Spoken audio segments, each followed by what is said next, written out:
ఇప్పుడు గౌతమ్ కేసు నుంచి బయటపడాలంటే నా దగ్గరున్న బ్రహ్మాస్త్రం ఇదొక్కటే. ఇది ఖచ్చితంగా వాడాల్సిందే. లేకపోతే గౌతమ్ని కస్టడీలోకి తీసుకునే అవకాశం ఉంది.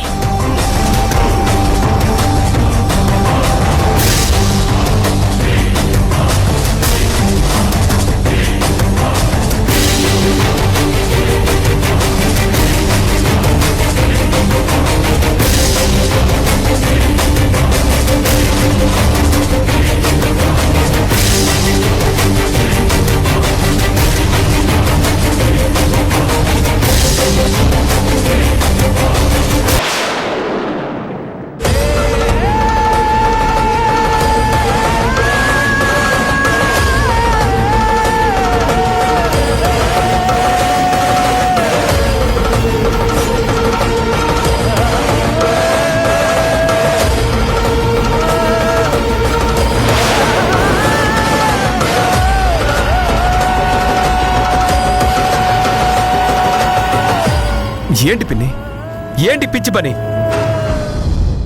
మరి నన్నేం చేయమంటావు గౌతమ్?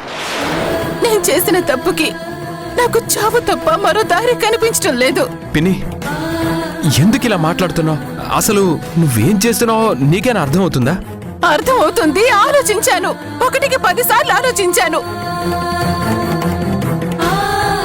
నా వల్ల నేను అనవసరంగా కేసులో ఇరుక్కున్నావు.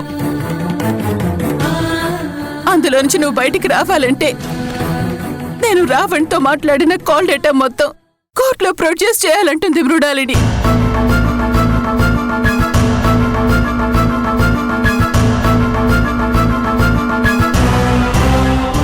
ఏమంటున్నావు పిన్ని? అవును గౌతమ్, నా దగ్గరున్న ఆ డేటా మొత్తం మృణాలిని తీసుకుంది.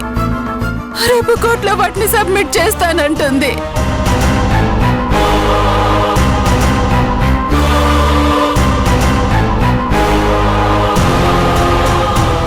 వద్దని నేను కాళ్ళ వెళ్ళ పడ్డా కూడా తను నా మాట వినట్లేదు.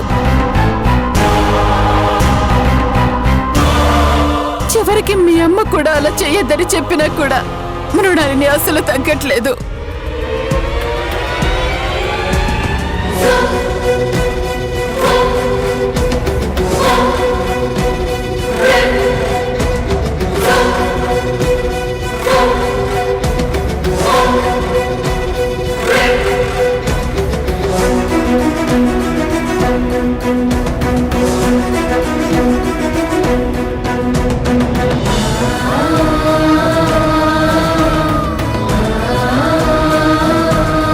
నీకు నీ కొడుకు కావాలా, లేకుంటే నీ తోడికోడలు కావాలా?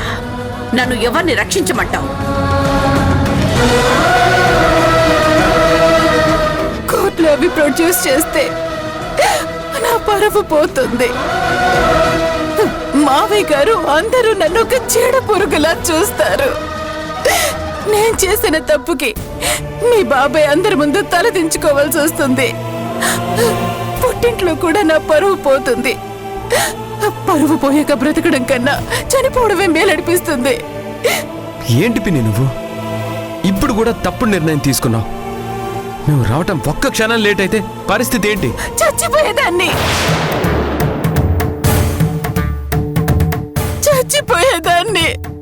పిన్ని, ఎందుకు గౌతమ్ నాకి బ్రతుకు? అసలు నేను ఎవరి కోసం బ్రతకాలి? మా కోసం, బాబాయ్ కోసం.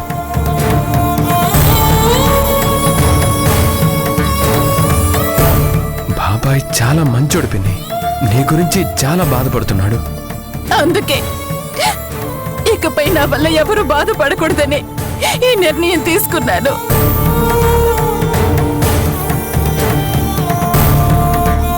గౌతమ్, జీవితం చాలా గొప్పది. ఏది మంచో ఏది చెడో మనకి ముందే తెలుసు. కానీ మనిషి బ్రతుకులో ఆశుంది చూసావా, అది చిన్నగా మొదలై అత్యాశగా మారిపోతుంది. ఇలా తప్పులు చేయిస్తుంది. అది తప్పు అని తెలుసుకునేసరికి జీవితం మొత్తం రిస్క్ లో పడిపోతుంది. తనతో పాటు తన చుట్టూ ఉన్న వాళ్ళని కూడా బాధ పెట్టాల్సి వస్తుంది. మేడం, ఝాన్సీ, నువ్వు వయసులో నాకన్నా చిన్నదానివైనా గుణంలో చాలా పెద్దదానివి. నువ్వు చాలా మెచ్యూర్డ్ గా ఆలోచిస్తావు. నువ్వే చెప్పమ్మా, 10 మందిలో ఆడదాని పరువు పోతే తనెలా తట్టుకోగలదు? ఒకడు తనతో మిస్బిహేవ్ చేశాడని నలుగురికి తెలిస్తే తనెలా భరించగలదు? ఝాన్సీ, లోకానికి నిజానిజాలతో పనిలేదు. నలుగురు 4 రకాలుగా మాట్లాడుకుంటారు. ఆ మాటలు వినే శక్తి నాకు లేదు. నిజమే, నేను తప్పు చేశాను. కానీ అందుకు ప్రతి క్షణం నాలో నేనే కుమిలి కుమిలి ఏడుస్తున్నాను. మేడం, మీరు ఇలా బాధపడకండి మేడం. మీరిప్పుడు చనిపోతే గౌతమ్ గారి మీద పడిన నింద పోతుందా? లేదు కదా? మీ మంచి కోసమే కదా మేడం నేను కేసు వెనక్కి తీసుకుంది. ఈరోజు గౌతమ్ గారు సస్పెన్షన్లో ఉంది.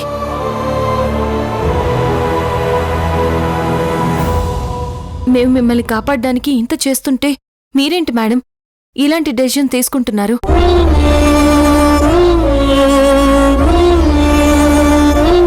పిన్ని, నేను మళ్ళీ చెప్తున్నాను, నువ్వు నా తల్లి లాంటి దానివి. నీ మీద జాలి తప్ప ఎలాంటి కోపాలు తాపాలు నాకు లేవు. నిన్ను కాపాడుకోవాల్సిన బాధ్యత నాది. నేనుండగా నీకేమీ కానివ్వను. అవసరమైతే నేను జైలుకైనా వెళ్తాను, కానీ ఎట్టి పరిస్థితుల్లోనూ నీ పేరు మాత్రం బయటికి రానివ్వను.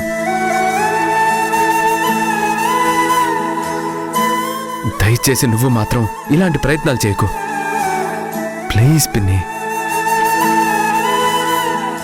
అవును మేడం, మేము ఈ కేసు నుంచి బయటపడడానికి చాలా ప్రయత్నాలు చేస్తున్నాం. మీరు కొంచెం ఓపిక పట్టండి ప్లీజ్. పిన్ని, నువ్వు ఇవేమి మనసులో పెట్టుకోకు. కాస్త ప్రశాంతంగా ఉండండి. త్వరలోనే అన్నీ సర్దుకుంటాయి.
అత్తయ్య,